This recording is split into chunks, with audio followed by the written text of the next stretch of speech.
Yes, welcome, guys. Welcome to this week's episode of Living Abroad, the podcast, episode number 4. We're getting there. We're getting there. And thank you so much for the people that have been watching, the likes, the private messages that I've been getting. It's so inspiring, especially for the last episode. With like people are telling me now they are inspired to start their own little gardenings to plant spinach and stuff like that. So it's been really inspiring. And keep watching, guys. They like the shares. And yeah, so thank you, thank you, thank you. Today we are chatting to a very good friend of mine. I've known this guy for like over 10 years. His name is Etienne Kubwabo. Did I pronounce it right? Yes, you got it. You got it. Honestly, people Yeah. never get that second name right, but you got it spot on. Yeah, I'm Xhosa, so my language is the hardest language. So I mean, any other language is like easier for me. So yes, we're chatting to you today, and thank you so much for coming through, and not just coming through to have a chat with me. And thank you for the support. I mean, out of all my friends, you are like, the only person who has been supporting the podcast behind the scenes. I'm trying to do my best. I'm trying Yeah, to do my best, because it is. Sometimes when you're doing something that's a bit scary, a lot of people are like, oh, but yeah. I like how creative people and what you're trying to do and the message you're trying to put out there. So Mm. yeah, I'm happy to be involved in any way possible. Yeah, thank you so much. And anyone who's watching and then they see dodgy edits, they must blame you. Definitely, I'll Yeah, take yeah. that. Thanks so much. And I mean, editing my podcast is probably like the easiest thing you're doing right now. I mean, you are busy with huge, exciting, and like projects. And Yeah, one of them being my favorite, like the Beast of Wars, man.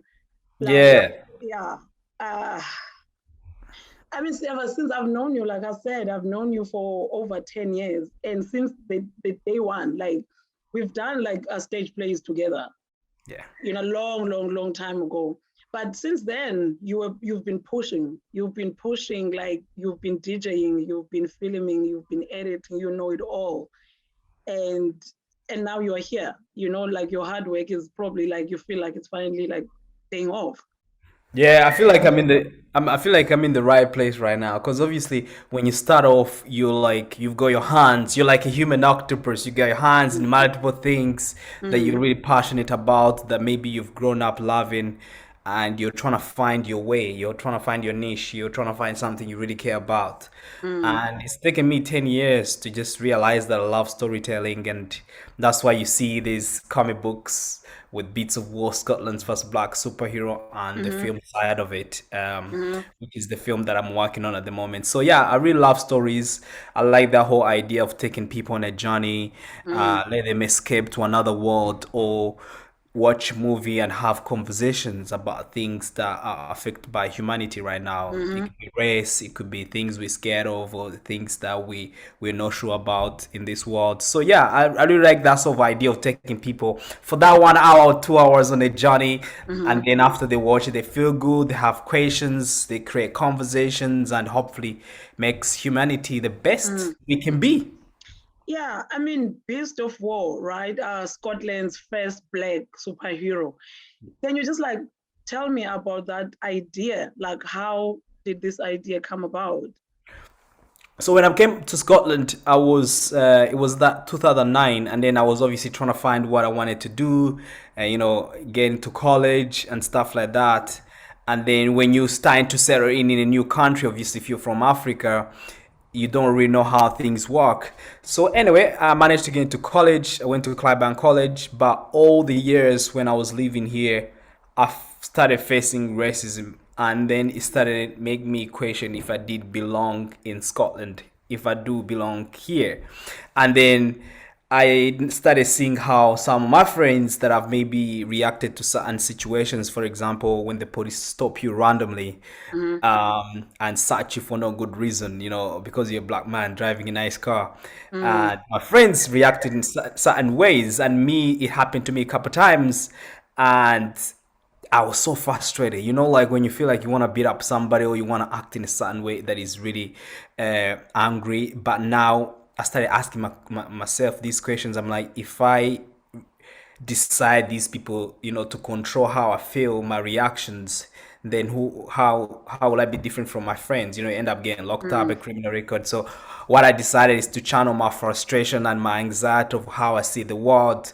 That's through the way I was being treated on the new world that I was living in, the new country, and sort of translate that into a comic book. And that's how Beats of War came to be. So mm, Beats sort of stands for the music because I love music. You mentioned DJing, and the mm, war is sort of like what I'm trying to fight in the war, things that I'm mm, frustrated about, things that give me anxiety, things that I feel like as a black man, you always have to second guess yourself in the country and you see mm, people that don't look like you. So yeah, that's how Beats of War came to be. And that idea came to me, right? But I didn't know what story I wanted to tell. So it took me mm. another 6 years before it came to pass. And here we are. Yeah.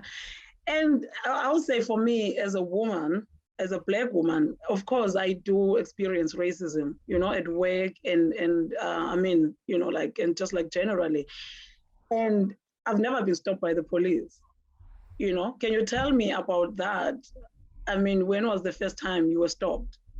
Okay, the first time I got stopped, I had my car. I had this Audi A3 that I bought when I was still in college. I really love this car, but it had a problem, so I took it to Arnold Clark Mm, to be fixed. So they had to stay with the car for I think 4 days. And then, luckily, because I was a good client there, they gave me this new Mercedes that I just came out the year before with heated seats. It was auto cruise. You could drive it. When you put like 70, it drives itself on a straight road. It was a mm, sort of presidential looking car, really expensive. They gave it to me. I was like, okay, cool, because it's a courtesy car. You have to return it anyway. It's not your car. So when I took it, I was somewhere in towards Courtbridge, like as if you're heading to those sides of Edinburgh, that side. And then, yeah, the police stopped me, and they put lights on and they're like, "Is this your car, sir? When did you get this car?" I'm like, "Yeah, well, this is a carless car. My car is in the mm, garage, so I got given this car." And then they let me go. And the next day I was in Courtbridge again meeting my mm, friend. The same police officers stopped me, right? And they asked me even more multiple questions. Same guys, a woman and a man. And I was raging. I'm like, he saw me yesterday. Like, why do you have to wow. stop me? Is it because I'm black? It's like, Mm-hmm, well, this car is very expensive, so there's somebody who's known to have stolen a car in the neighborhood, so we're stopping everybody. I'm like, no, but you could tell really they just wanted to stop me mm-hmm, for no reason. They checked my insurance, they checked everything, they called different people on their phones, and then they let me go. But that's sort of like 1 hour of me just waiting. It was the mm, most intense time in my life. So that happened to me, and then it has happened to my brother as well. So it's that frustration. Like even now, I have a really cheap car. I can't be asked buying a new car for now, because I'm just focused on other project. But mm. still, I still ask myself if I bought a car right now, would I be able to Would that drive it to happen? Scotland? Yes. Yeah, yeah, and that happened. So yeah, that's the frustration. That's the first time it happened to me. And it's not just an American thing. It Yeah, happens here in yeah. Scotland. Even here, I mean, even here, people, I feel like racism here, but people are here, they are really good at hiding it. Someone will be Mm, racist to you, you can tell. They already seen you, but they trying to stop you the second time. I remember that happened to my brother because he's got a BMW. They followed him, then he stopped, and then they passed by, and then he followed them. And then did he he follow drove past them? him. Yeah, my brother is crazy. He's just making fun. And then they stopped him and they put lights. They were like, why are you following us?" He's like, "You've been following me for 30 minutes in Yes. Glasgow. What's wrong?" They started checking his lights and all that stuff. So all that frustration, and I've seen some of my friends react in Mm-hmm. those scenarios, being stopped by police, in bad ways. They end up getting handcuffed and they sleep in the cell for the night. So I Mm-hmm. started wondering, is like, do I really belong in Scotland if I can't really do what I want to do? Have that Mm. freedom to drive a car that I've worked hard for. So yeah, it's crazy. And you mentioned that like the beats is the music and the war in the beats of war in your comic book. It really represents that. So Yeah. how is like what characters play this role where you really like express this frustration and this war within So yourself? the characters, if you see Beats of War, I don't know if you can see it here. That's me right there. So I use my face as a reference in the story, and then I've got my little sister here, Nicole, Mm, and my other friend of mine called Sean, who I use. So all the characters in Beats of War are real friends and family. 80% of everybody. I wanted to put real people so I can feel connected to the story, mm, and the Queen Mother of the planet where the character comes from is my mom that I lost growing up. So I wanted to mm, keep her in the story. And then the villains of the story are based on the Reza gang who ran the streets of Glasgow in 1920s, more like Pinky Blinder style. So I really mm, wanted to tell a story like that that was sort of fictional, but that was dealing with things that we're facing now, but in mm, another fictional way, so that I can sort of deal with my anxieties. Because if I feel like I can translate that story into a comic book and people read about it with the hidden message there, it could maybe inspire the world or inspire the people who read it so they can be aware of what's around us and know that mm, we're strong and you should never let anyone look down on you. So there's all these different characters that so represent my life and what I've been experiencing living in Scotland. Some mm, cool friends that I've made. The music side of the comic book is because I love music growing up. So every comic book that comes out, there's a soundtrack to it. So yeah. mm. Okay, if so, if you can sum it up, like the Beast of War, like all the series, like what is the story? The story really represents an immigrant who comes from another country and start a new life in a new country and Mm, struggling to fit in, really. mm, That's it. And then that represents me coming from wherever I come from to Scotland. The alien yes. comes from the other planet and he lands in Scotland and he's struggling to fit in. So that's Mm, it. So it sort of touches on immigration and how do people, struggle to fit in the new world, in the new country they've moved to, different language, you don't know people, you look different from mm. people who are there. So that's the story, really. Wow. And also like I mean with the idea, which is, like you touch on immigration and all these other, like why comic? No, why did you not like maybe write a book or make a movie? So why did you choose comic? Yeah, I mean, like with the books, I think maybe for me at the moment, because obviously coming from a French background, myself, maybe knowledge towards writing a whole book will not be as exciting because I'm a creative person. I Mm, like to look at visuals and understand the story using visuals and dialogue. And I feel like comic books was the quickest way for me to tell these stories. If I wrote a 6,000 or 600 page mm, book, kids or young people mm, or people my age who like stories will not find the time. They may read it, but I really wanted a short and exciting mm. way to tell these stories. And yeah, comic books were the way. And comic books really are sort of a stepping stone to what will come in future in film, because obviously films require a lot of money Mm. and Beasts of War and issue is not as expensive to create. So I really wanted to create short mini series of books with comic books, affordable, that it's exciting. People can read it really quickly and understand what's going on. And in future, we make films and TV shows from it. Yes. And also for like, I mean, the comic, the industry of comic, how easy is it as a Black person to get into that industry? Yeah, I mean, in America, there's a lot of brown people who are doing comic books, but in Britain, I don't know how many are there. There may be, but every time I'm in a Comic Con event in Scotland, I'm the only black person with the table. So you can Yeah. you can understand, like, Uh, with our culture, a lot of black people you tell them, oh, I have a comic book, so like, yeah, like black people don't do comic books, but mm-hmm. that's just the mentality. But we all have stories. You can decide to tell it in a way, and I think it's about interest as well. So I think it's quite hard for me because I'm self-published. I've sold Mm-hmm. 13,000 copies now of Beasts of War 1 and 2. So I'm doing great. Yes. So really, I don't like to hear what's out in the world. There's big companies who are selling many comic books, like millions of copies. But for me, I'm being true to myself. This is my story. It's personal to me. and I really want to be as honest as possible to the people, to the readers who are taking Beats of War. And I know for sure the world will respond, the universe will respond, and people will Mm-hmm. buy more of this. I mean, selling 13,000 copies in Scotland is nothing. There's like a lot of people in Scotland already and the world. So it is not reached people yet. So that's why I have to put my passion and my drive into it. It's my baby, so I have to push it. That's why I cannot wait for anybody. If I ask people who want to work with me on promo or help me in certain ways and they're not up for it, I just always look for more people, and that does not discourage me. We've got 7 billion people in the world. There's always somebody who's willing to collaborate with you. So I'm aware of the competition and how hard it is to get into the industry or to become the biggest comic book publisher or writer in the world, but I don't care about that. I'm doing me, and I'm gonna make sure that the world hears my story and read my book. So that's sort of the mentality I look at. I don't care about what other people are doing out there. I appreciate. I look at the work and get inspired, but focus on my own creation. Yes, and I remember we were talking about like the elements like you use in the book, like the spaceship, and Yeah, how it's like one of the music elements in your country. yeah. Yes, if you can tell me about that.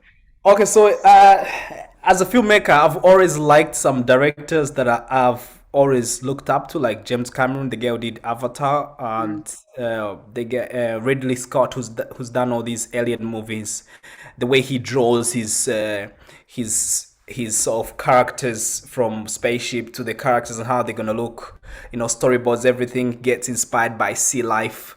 Even James Cameron, apparently they look at sea life from underwater, deep underwater, and use that as inspiration. So when I was creating Beats of War, I was like, how can I create something so unique that no one will know, will say that this looks like this in Mm. Star Wars or in Marvel or in another movie. So I went back and looked at music instruments from back home. It's a general music instrument called muduli in Africa. I think most of African countries use it. It's like sort of like this sort of plant that grows that becomes round, but it's got space inside with seeds. So they take out the seeds, they dry it, and they bend a wood, right? And they put a metal string. So they use some sort of like when you drink Fanta, the bottle tops. They, Yes. they they put them, lots of them, on a string, and so they used to hit that with a little stick, so it creates a sound. So they Mm-hmm. call it omuduri. So I looked at that music instrument and a few more others, and drew inspiration from there to create like warships and spaceships in my story. So that you cannot find anywhere. That's what they talk Wow. about Afrofuturism. Like, look at what you have right now, Uh-huh. and how can you reimagine that in the stories you're trying to tell. So yeah, I looked at music instruments. I also looked at the like Titan crane in Scotland. You know that sort of crane that they used to take things off the ship. So that was used as an inspiration as a mothership in my comic book. So these little details, so that when people are reading as well, they're like, that's really cool, and I just don't want to create a comic book that is out there that my passion is not there. A When you speak, copycat, basically. Yeah. yeah, so I go in. I always like to make research and pay attention to those little details so that I feel like I'm part of the creation as well, which makes me care about my work. Yes, a lot. And also people from Scotland, when they reading it, and even when they watch it, when it does become like maybe a series, a TV series, you look at it, you're like, oh wow, I can recognize that in Glasgow. And also Yeah, yeah. African, you're like, wow, okay, I know that music instrument. Yeah, yeah, and if you read in Beasts of War, you see other real places. Like you can see Kelvin Grove Museum, you can see hospitals, you can see streets, motorways that you can recognize. So you feel like the story is actually happening right outside our door. I mean, we've seen other big stories like from DC Batman set in Gotham City, which is meant to be New York. But we Mm-hmm. don't really have superheroes fighting crime right outside our door here in Scotland. So I really wanted this. So when you're reading Beats of War, you feel like, wow, it's actually happening all around me. So Mm. going out there in real places and taking photographs and actually using them in a comic book is really important to me. I just don't want to create another comic book that is just there that looks like what's out there. I just really want Mm. to put those little details so people can care about the story as well. Yeah. Wow. And let's talk about like collaborations, like the importance of collaborations, especially as us as Black people, like in this country. How important is that? I mean, it's really important to collaborate. Like even in my projects, I don't have any black person who we've collaborated with because most of them I've spoken to about collaborating on comic books. Maybe they don't have interest in comic Mm. books, which is No one okay, really gets understandable. it. Sorry? I'm saying no one really gets it. No one really gets it, but there are some good writers out there, Mhm. black writers who are actually collaborating with other comic book writers, which is really cool. But for me, yeah, finding people, obviously, because we come from different continent, we've not been exposed to a lot of comic books, so it's understandable from that sort of angle. But I really and I really would like to find out black people I can collaborate with on these projects, but I can't find them in Scotland. So I'll collaborate with whoever is around me and is passionate. So people Mhm. like Gary, I collaborate with, and Ben, who is from England. All these other guys, they love comic books, and it's just flowing straight, you know. Yeah. So I'm always looking. I don't really care how people look like, skin color, whatever. Mm. As long as you're passionate and you've got the drive, I love to work with you. You know. Mhm. Yeah. And now, what is the future of this comic book? Like, where Oh are you yeah, it's going gonna with it? become a TV show. Sorry to cut you there. It's gonna Yeah. become a TV show. It's gonna become top number one selling big films in the world. This is how I put things in the universe, and they end up happening, and it's gonna happen. So Yeah. I'm introducing people to these characters, and let the story end. Before you know it, a show will come out, a Mhm. movie will come out. It's gonna be the number one selling comic book in the world. Watch your space. Yes, yes. And you on two books now. And Yeah. where you going this year? We've got maybe a couple of three more coming out. So by the time the year ends, we'll have about issue five out. And then Mm. next year we'll plan to release maybe four or five to complete the whole story. Then I can let it breathe. I let people buy, push it out there, Mm. and yeah, so that people are aware of the character. I need to sell a good million copies fast before I can do a show. I need people to know ET and Beats of War before I can do a TV show. So Yeah. I'll put a time space there after 10 issues and let it breathe, and yeah, and then we take it from there. So this year we have three coming out, and I'm very excited. Everything gets better and better with the story. Mm. And I mean, you mentioned that you moved here in 2009, Yeah. right? Can you just talk about that? Like, where did you move from, and how old were you? And Oh yeah, I moved here from Congo, but I was living in Uganda at the time. I was 19 years old, so I was a teenager, liking to party. You know, I didn't really care about life, or think about taxes or council tax. uh-huh. So landed in Scotland at the Glasgow airport. It was snowing. It was during winter. I'd never seen snow in my life, right? And you can Yeah. imagine the way I was reacting, you know. Mhm. But you know, when you come to the Western world and you've been seeing a lot of movies growing up, you're Yes. expecting everywhere you're going to look like New York, you know, long motorways, highways that are flying through the buildings. So when I got to Paisley, I was like, what's going on? Like, this doesn't look like America, you know?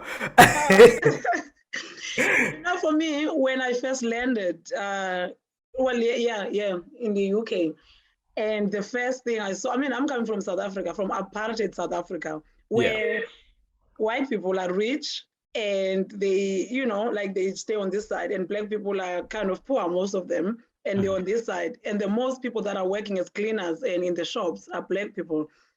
My surprise when I landed at the airport and I see this white woman mopping the floor in the airport, I'm like, what's going on? Hey, But you what know what? country is this one now? Huh? You know what? That's why I really like the UK and maybe the Western world in the Mm, sense that whatever job you have, as long as you put in the work, the yes. hours in, you will get paid. You put food on the table. You can afford a holiday. So Yeah. I've come to understand that as long as whatever hustle somebody's doing, as long as It's it's putting food on the table. I it mean, has no color. Jobs have no colors here. yeah. Yeah. It's Which not is like in Africa, like you do a job, they're like, oh, why is he doing cleaning? You know? yeah. Man, when I got to Scotland, I was cleaning dishes in the Ibrox Stadium. You know, you gotta do what you gotta Yeah, do. you That's how gotta I got do. my first camera, you know? Mhm. You Yeah, know, yeah, so that's good. Yeah. And so, I mean, you mentioned how old were you when you left Congo? I was 19 years old, so Oh, so you moved like right before you moved here. yeah. Okay. And Yeah. how was it? I mean, living there, I mean, it's growing good, up in Congo?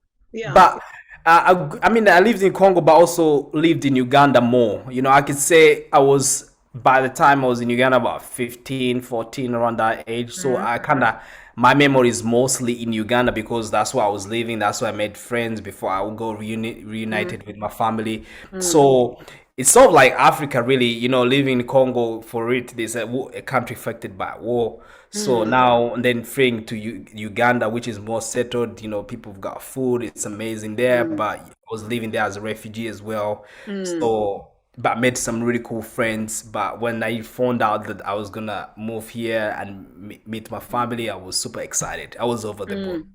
Yeah. What do you remember about Congo? I remember the time when we were so young, when I could.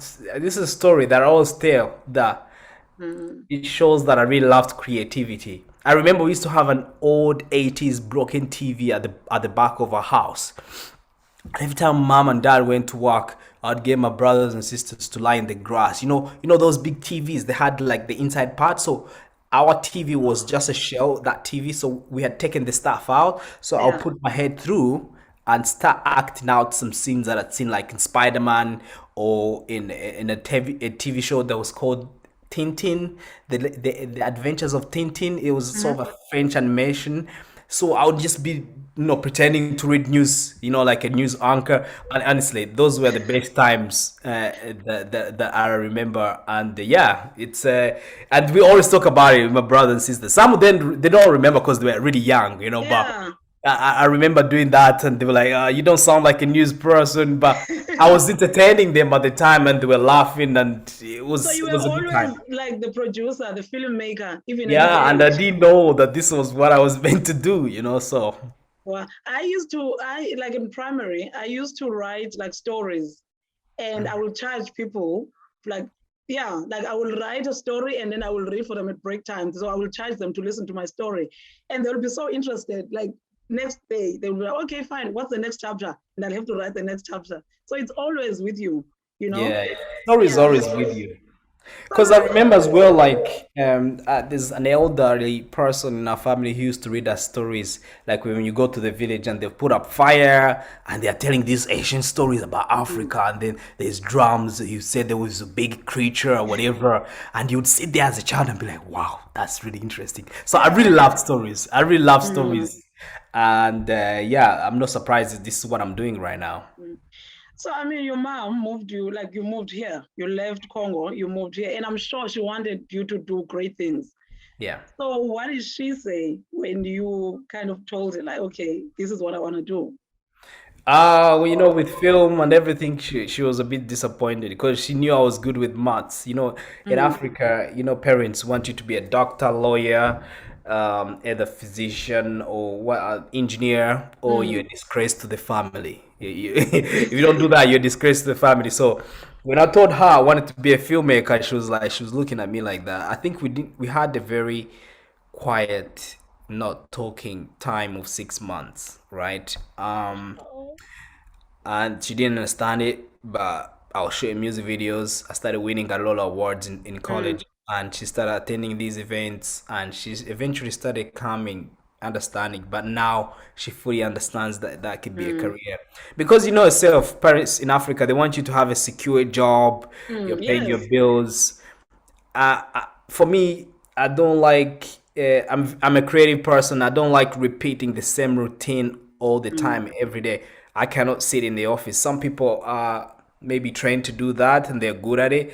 Me, I want to be coming up with ideas, having vision boards, writing a story, and going out there and shooting it, mm, and making people feel a certain way from the stories you're trying to tell. So mm, I was so different from what my siblings are doing. So my mom didn't really understand it, mm. and now she fully understands it because now she's an executive producer on my film. She Oh, that's funded part of my amazing. film that Yeah. is coming out. Yeah, so you can tell it took years, Mm, and I've noticed now, because she understands how things work here. As long as her kids are happy, she mm, doesn't really matter what you're doing. She knows that I do side hustles as well to sort of mm, support what I do. So she understands this is my life. I believe we are all are conscious having this human experience, and I think if you can let somebody who's enjoying what they're doing enjoy it, and they're enjoying doing what they love, I think it's the best feeling in the world. And I think the fact that she supports me, I deeply appreciate it. And she always tells me that, she's proud of me. She said that a Wow, couple that's times. Yeah. amazing. Yeah. Yeah, and when you were telling me like how supportive she was on your last project, like on your like film, Yeah. they are catering for you guys. Yeah, that's amazing. Yeah, she catered for us and all the film crew and actors. They told me, mate, we've not had this amazing food in a long time on a film And you know, set in African Scotland. mamas can cook, eh? Yeah, she can cook.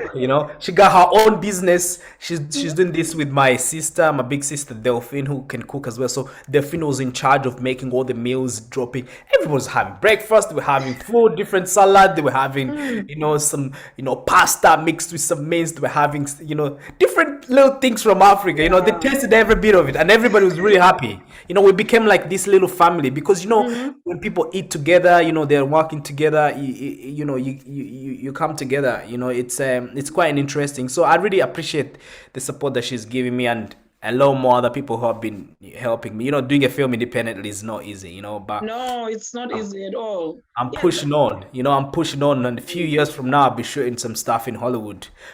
So I'm ready. Yes, I mean you have been pushing and you've been pushing, and yeah, that takes us to your next project, your film. Yeah. Tell us about that. Also, I can't say too much about it, but what I can say that it's a film based on these stereotypes that are given to people of color that are born in Scotland. Like for example, if you're Norse, is it Norsa? Is it Tulsa. Xhosa?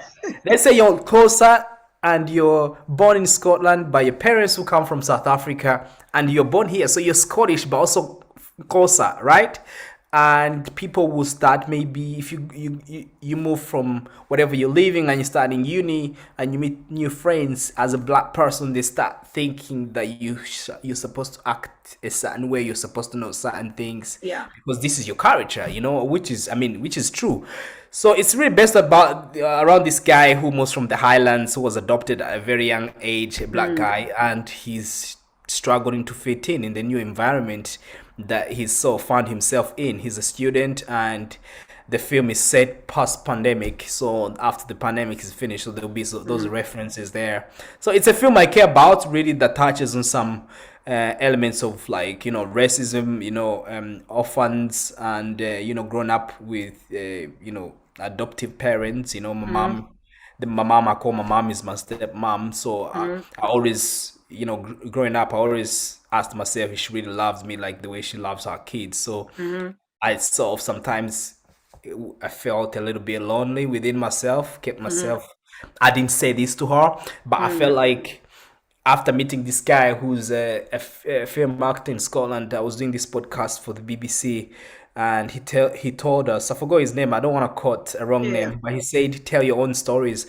And I felt like at the time when he told me that, that's when I wrote the film, The Difference Between Us, because Wow. I feel like there's parts of me that, by writing this film or telling this story, that I've been set free in some way. And this is me telling my story, in another way, bring these characters in my world in a certain way. You hear my music, I'm an orphan, I don't have a mom and dad, I have stepmom and stepdad, so this is all my story, and now I moved to Scotland. So basically, when you look at the difference between us, it's a movie, but it's sort of like bits of war. So I'm really telling my own stories.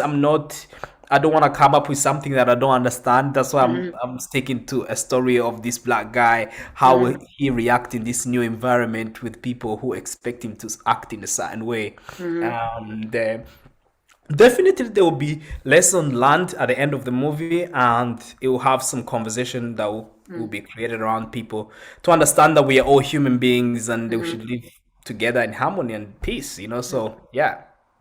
And I mean, you're talking about yourself because in the movie, like there are parts of your life. And I mean, that part of you moving from Africa at 19 years, at 19 years and trying to find yourself. So, and also the pressure of, I need to maintain my culture, I need to maintain my language, but at Yeah. the same time, you want to fit in. Yeah. How hard is that? I mean, It's I really was hard. younger when I moved here, so I never really. For me, I'm always be South African. I'm closer. I was older. I've already grown. But if you are a teenager, how hard is that? It's really hard when you're a teenager coming in and trying to find yourself, because the first time you're super excited about being in Europe or in the Western world, you're going to parties, you're doing what teenagers do, really, Mm, and you know, think about your life, how maybe people react around you, how people see you, and how you should maybe not lose your own self, mm, and I think it's always good to know where you come from, because when you know where you come from, it keeps you sort of grounded to do what you're meant to do in life. So when you come as a young person, obviously you're in parties. I used to party a lot, do a lot of mm, parties in my house. I didn't think about the future, what I wanted to do, but deep down, as a young person, I still felt like there was something missing within me, and me telling these stories, honestly, I'm free. I'm happy mm, that I was, so it's really hard. But even though I'm trying to fit in, I sort of feel like I fit in Scotland. I'm Scottish, but I still am African, so I cannot lose that. That's what mm, makes me who I am. So just mm, bringing that sort of blending of Africa and Scotland together. So that's what it's all mm, about. Yeah, understand both cultures and knowing that Scotland is a melting point of different cultures, and we all mm. should live together in peace and harmony. Wow. And I mean, how much pressure do you think? I mean, I think as an African, and for you, it's like of making it. You have to make it. Is Yeah, there for me, extra pressure? I mean, to us or to yeah. you, someone who was born here? Yeah, it is too much pressure. I mean, I'm pretty sure I've applied for lots of jobs to the BBC and all these big companies, and then it reached to the point where I was like, you know what? I don't want to get. I don't want to sound like I'm quoting somebody who's already made it, like them Jay-Z. I know that's Tyler Mm, Perry. If you're trying to get people to get you on their side and you're not getting that opportunity, maybe create your own opportunity and then you bring those people to you. And that's sort of my take on it. I've applied for jobs a couple of times and people never go back. And then I decided, you know what, I'm gonna start my own company. I'm gonna do my own movies, my own studio. I'll publish my own books, and things are starting to happen. mm. And I think everything happens for a reason. As a black person, I think when people see Etienne Kubwabo, they're like, "Oh, Kubwabo, who's this?" Like, Does he have the which one is this experience? one? I mean, Yeah, it sounds funny, but we don't get these opportunities. But yeah. me, I know I need to work 10 times harder than the person who's from here. Mm, And I'm ready to do that. I'm mm, gonna if you I go one time on set, never used the red camera before, but I said I used it. But because of the research I was doing online on YouTube, never touched the camera, I was able to direct the music video mm, on high resolution camera. So I have to have this sort of mindset knowing that, for me, I need to be 10 times hungry. I need to hustle more. If I need to get a side job, to push what I'm doing, I'll do it. So this is what it takes, and this is what it is. And I think if you put a lot of effort in what you're doing and hustle and work really hard for it, you're gonna appreciate it even more when that sort of success comes, what you call mm, success. I'm already successful because I'm publishing my own books, I'm doing my own movies, I'm able to employ people and they work on my film. This is success. The only difference now, I've not started touching millions, which will come as well. I mm, think it's over mindset as well for me, because I've got this freedom. I can stop work whenever I want, travel, shoot whatever I want, and publish whatever book I want to publish. So I'm a free mm, spirit doing what I want to do. I've created my own table and bringing all these people around Scotland and around the world to work together. Right now I've got my film being mixed in Manchester. I've got people making music for me in Sweden. So these relationships that I've created with people over the years have made me being able to create this project I want to create with most amazing and passionate people who are on the same journey as me. So yeah, I know there's that struggle. We need to work 10 times harder, but I still believe in doing it yourself and showing the world what you can do. And eventually, the universe will align with your mm. wishes. Yeah, and it's very important, honestly, like to understand and know that you've got to do it yourself first and pull these people in. Yeah, I mean, I've already spent Yes. like about almost 50K on my film, and this is all self-funded. I didn't go to Mm, Creative Scotland. I did not ask anybody to borrow me money. I worked for my money. I sold my books. I hustled, and I Mm. know it's sweat, and I know you just have to have the passion. I think Will Mm. Smith said that a creative person has a lonely journey. You have to be, Yeah. willing to do certain Mm. Mm. things and cut people off and maybe spend more time hustling, trying to invest in yourself. It's really lonely because some people don't understand you. It's And so lonely. Imagine, because one of my best friends, I mean, I don't have a lot of friends, but one of the two or three friends that I have, she's a teacher. Imagine trying to have a conversation and you're like, "Ah, I want to do this podcast." And they're like, all right. So how are you getting paid again? And they're like, but you've got kids. How, you know what I mean? Like, it's such a lonely like place to be, like trying to explain to people what your dream is. And some people can just like be discouraged easily. yeah, yeah. And people don't know that YouTube pays people for content. The more you Mm, create content and it's gain attraction, they put adverts, you get paid yeah. more than you get paid. So it's hard to start, and maybe sometimes people who do not understand what you're doing, they don't understand it because they don't understand that sort of medium or the sort of industry you're in. But I Yes. think you need to just have your self-belief. And Mm, what I've done sometimes, if you explain something to somebody and they don't understand, I really keep quiet and just move on. Because mm, sometimes, I mean, people, not everybody need to understand you. You need to remember that. Just create good content. Try and change the world with your content as you go on, and people will eventually come to you. mm, So you have to put people audience first at the top. What you trying to do? Why you doing what you're doing? And mm, how is your message in there? You putting your heart in there as you do this, because people can see through lies if you're doing something and you're just mm, faking it. But if you're doing something you're passionate about, people can tell already. mm, It takes time, and I've seen some people who have been successful online and they've got amazing stories. So mm, yeah, I think it's really, you have to just stay true to yourself and do what feels, just listen to your gut. Really, that's what mm, I've been doing. mm. Yeah, for years. And man, like I said, I can say it again and again. I'm so proud of you. Like, I mean, the comic book, man, it's gonna do wonders. I think we're gonna go to Primark, we're gonna go to Marks and Spencer, and then we see like a child's pajama, a cup, like In the shops, in the everything. shops, and I believe it. You know, Yep. Yep. totally, totally, totally. And also, I mean, look, talking about being here. So, which parts of your African roots will not change? And which parts are you like flexible? Okay, I can change that. Okay, I'm gonna be like, because you both Scottish and like African. I will not stop eating my African food, and I'll not stop dancing to Afrobeat. Okay, That cannot okay, change. that's not going. That's not gonna go anywhere. Yo, if Afrobeats are there happening at the cookout, at the party in my family, we're all vibing out. My Okay, sister, my brother, we all love music. And then food is life. You know food from your country. If so you you're not eat it, gonna be eating chips and gravy, nah, I mean, I eat those sometimes, right? To just but that my Scottish side is like 18, come here, taste some fish and chips, mate. And then my African side is like, yo, let's get some plantain, some jollof rice, some sombe. So that African side of me will never go away. That cannot change. yeah. And I think that's what it makes us unique. Having those different sides of you that are part of you, and you learning to embrace. I mean, I love fish and chips too. I'm not gonna Uh, lie. Sometimes I'm craving that, and then I eat that. Different things from here as well. But yeah, food and music, nah, that will not change. and women. And of ah, yeah, yeah, yeah. You put me on the spot now. Yeah, you put me on the spot. Let's go back to beats of war. Okay, it's over. We thank. So what are we going? Like, where you are? Where you going next? I was at your last Comic Con. Like, Yeah.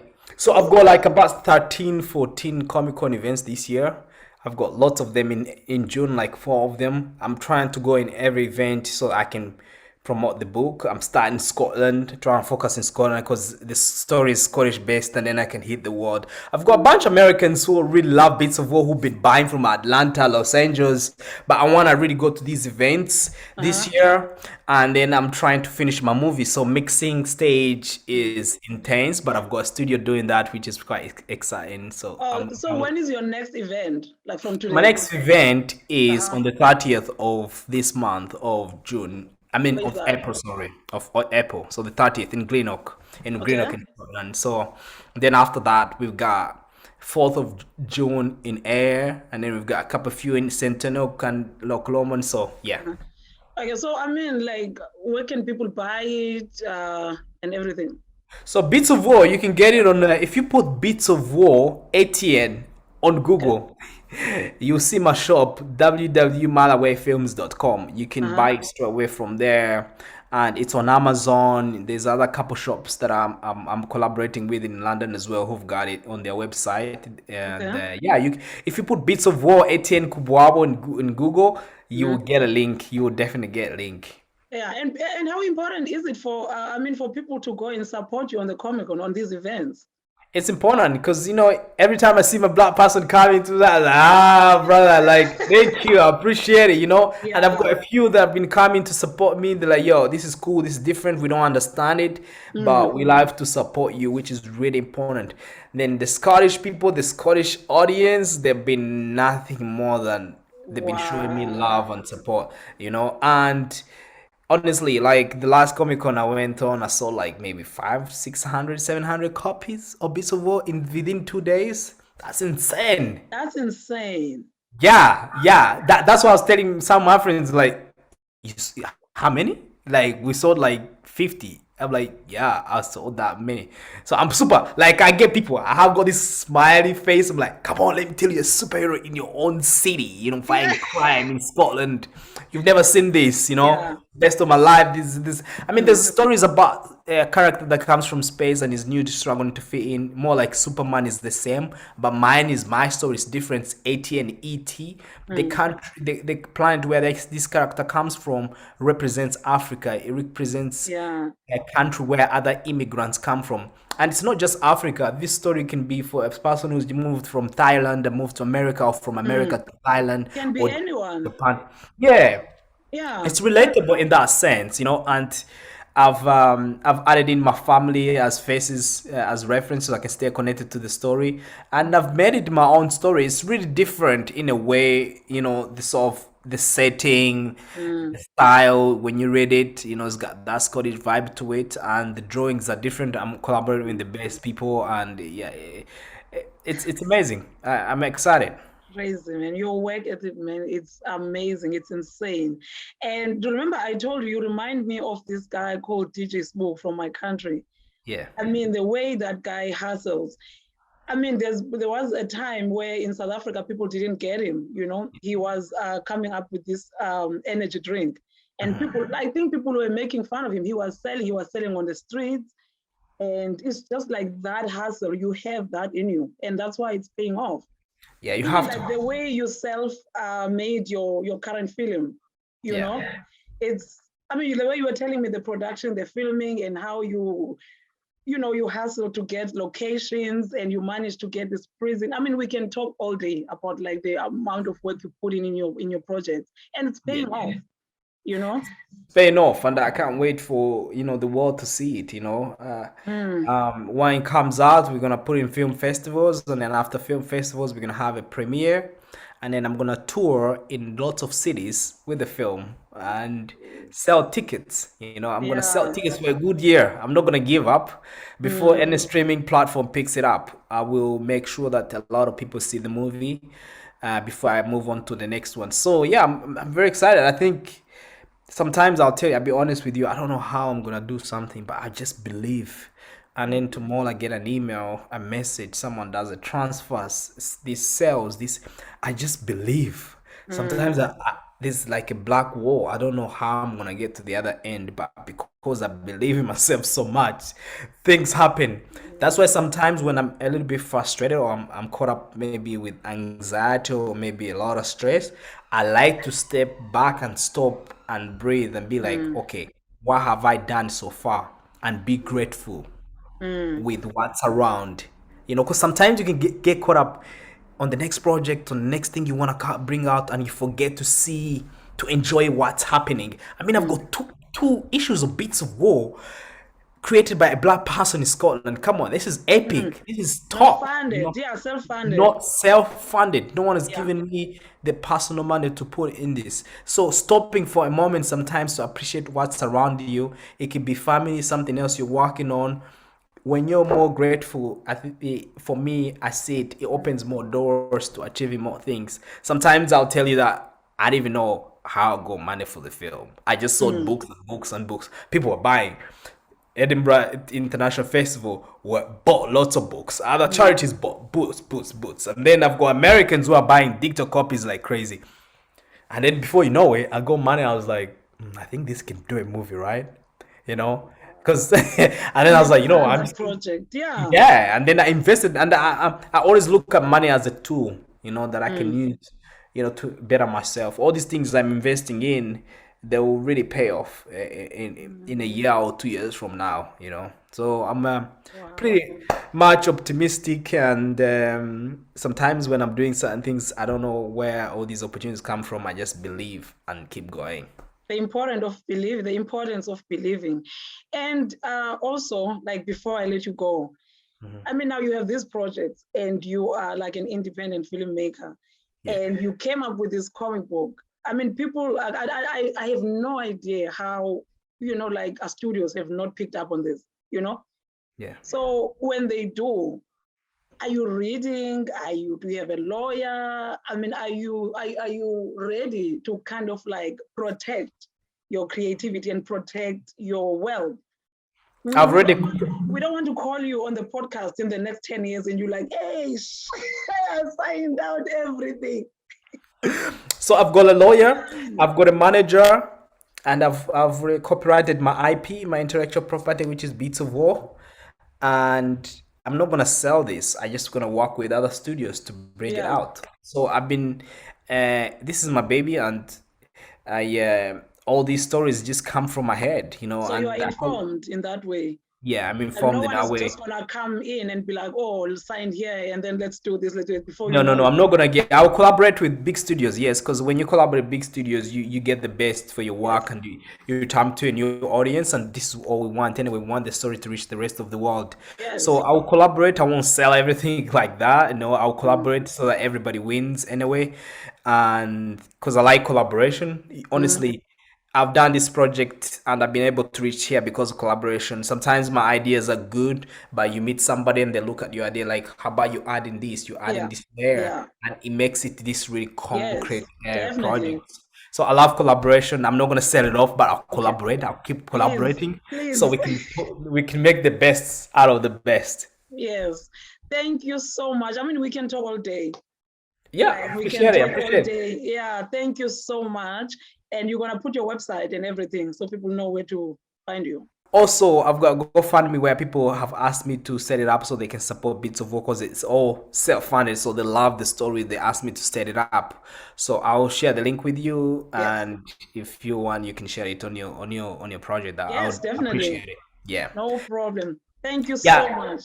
Thank appreciate it. you. Thank you Thank so you much so for much. inviting me. Bye. I appreciate it.